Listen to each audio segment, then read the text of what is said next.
ایک بار دور دراز پلوٹو کے سنسان اور برفیلے سیارے پر ایک پراسرار جادوئی دنیا چھپی ہوئی تھی۔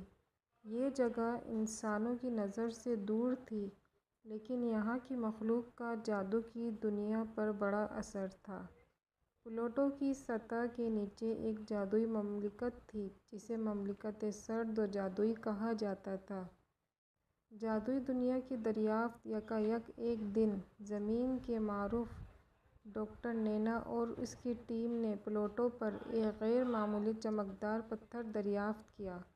یہ پتھر دراصل ایک جادوئی گیند تھی جو پلوٹو کے زیر زمین جادوئی مملکت کے دروازے کو کھول سکتی تھی۔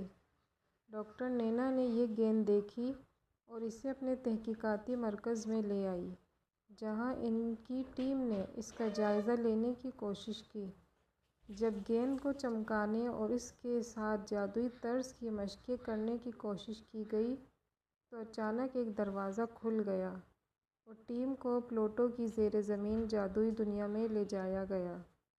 اس دنیا میں ہر چیز برف کی چمک سے معمور تھی اور جادوئی مخلوق اپنے جادوئی طاقت کا مظاہرہ کر رہی تھی۔ جادوئی مخلوق کا دنیا میں پہنچتے ہی ڈاکٹر نینا اور اس کی ٹیم نے کئی جادوئی مخلوق دیکھی، جس میں برفیلی پریاں، جادوگرنیاں اور لافانی مخلوق شامل تھی۔ ان میں سب سے اہم مخلوق جادوگر برف تھا، جو پلوٹو کے جادوئی علم کا حکمران تھا۔ جادوگر برف نے ڈاکٹر نینا اور اس کی ٹیم کا خیر مقدم کیا اور بتایا کہ پلوٹو پر ایک خطرہ منڈلا رہا ہے۔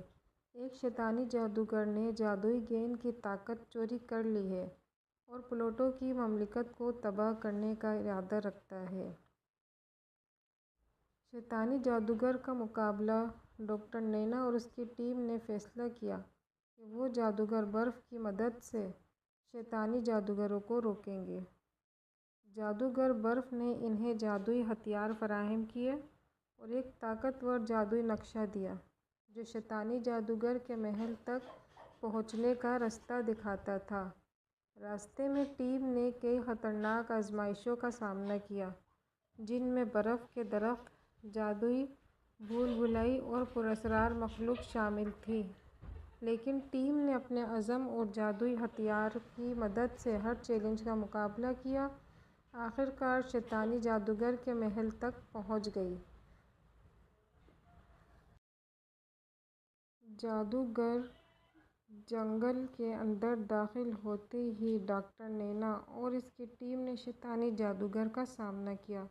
شیطانی جادوگر نے اپنی تمام تر طاقت کا استعمال کیا اور پلوٹو کے جادوئی علم کو اپنی سیاہ طاقت سے چھپانے کی کوشش کی، لیکن ڈاکٹر نینا نے جادوگر برف کے جادوئی ہتھیاروں کا استعمال کرتے ہوئے ایک زبردست جنگ لڑی۔ یہ جنگ طویل اور شدید تھی، لیکن آخر کار ڈاکٹر نینا نے شیطانی جادوگر کو شکست دے دی اور جادوئی گیند کو واپس حاصل کر لیا۔ جادوگر برف نے ان کا شکریہ ادا کیا اور ان کی بہادری کو سراہا۔ پلوٹو کی حفاظت شیطانی جادوگر کی شکست کے بعد پلوٹو کی جادوئی مملکت دوبارہ امن و سکون میں آ گئی۔ ڈاکٹر نینا اور اس کی ٹیم نے واپس زمین پر جانے کا فیصلہ کیا، لیکن جادوگر برف نے انہیں پلوٹو کی جادوئی دنیا کی سیر کرنے کی پیشکش کی۔ انہوں نے جادوئی دنیا کی خوبصورتی اور جادوئی مخلوق کے ساتھ مزید وقت گزارا۔ آخر کار ڈاکٹر نینا اور اس کی ٹیم نے زمین پر واپس آ کر اپنے تجربات کا اشتراک کیا اور پلوٹو کی جادوئی دنیا کے رازوں کو دنیا کے سامنے لایا۔